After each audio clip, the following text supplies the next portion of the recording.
ఓం శ్రీకృష్ణ పరబ్రహ్మణే నమః. శ్రీమద్భగవద్గీత ప్రథమ అధ్యాయం 7వ శ్లోకం. అస్మాకం తు విశిష్టాయే తాన్ని బోధా ద్విజోత్తమా నాయకా మమ సైన్యస్య సంధ్యార్థం తాన్ బ్రవీమితే. అస్మాకం తు విశిష్టాయే తాన్ని బోధా ద్విజోత్తమా నాయకా మమ సైన్యస్య సంధ్యార్థం తాన్ బ్రవీమితే.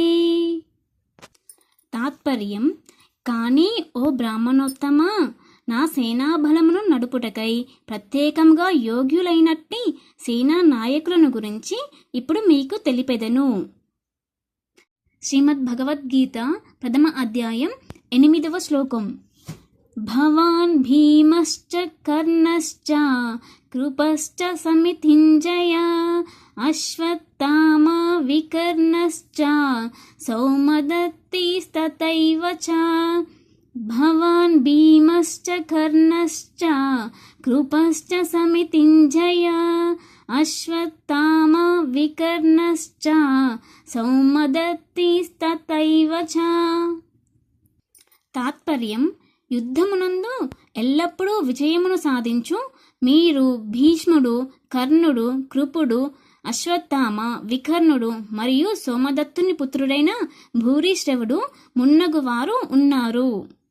భావం: దుర్యోధనుడు యుద్ధరంగం నందు ఎల్లప్పుడూ విజయమును సాధించే తన పక్షం వహించి ఉన్న యోధులను గురించి పేర్కొనుచున్నాడు.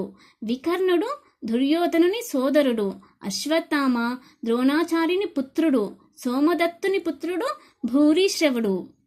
కర్ణుడు పాండురాజుతో వివాహమునకు ముందు కుంతీదేవికి జన్మించినందున కర్ణుడు పాండవులకు సోదరుడు. కృపాచార్యుని కవల సోదరి ద్రోణాచార్యుణ్ణి వివాహమాడెను. వీరందరూ కురుక్షేత్ర యుద్ధంలో కౌరవుల పక్షం వహించి ఉన్నారు. శ్రీమద్భగవద్గీత ప్రథమ అధ్యాయం 9వ శ్లోకం.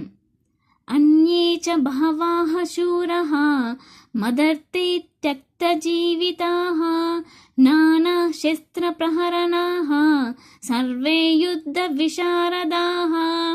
అన్యే చ బహవః శూరః మదర్తే త్యక్తజీవితాః నానా శస్త్ర ప్రహరణాః సర్వే యుద్ధ విశారదాః. తాత్పర్యము: నా కొరకు తమ జీవితములను విడుచుటకు సిద్ధపడియున్న వీరులు ఇంకనూ పలువురు కలరు.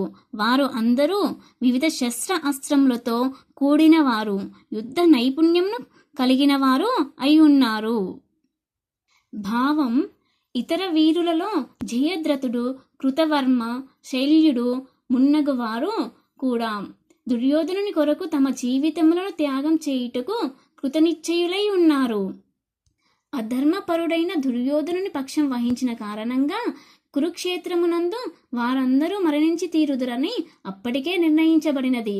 కానీ దుర్యోధనుడు తన పక్షం ఉన్న యోధుల బలం వలన తనకు విజయం తప్పక లభించునని ఆత్మవిశ్వాసమును కలిగి ఉండెను.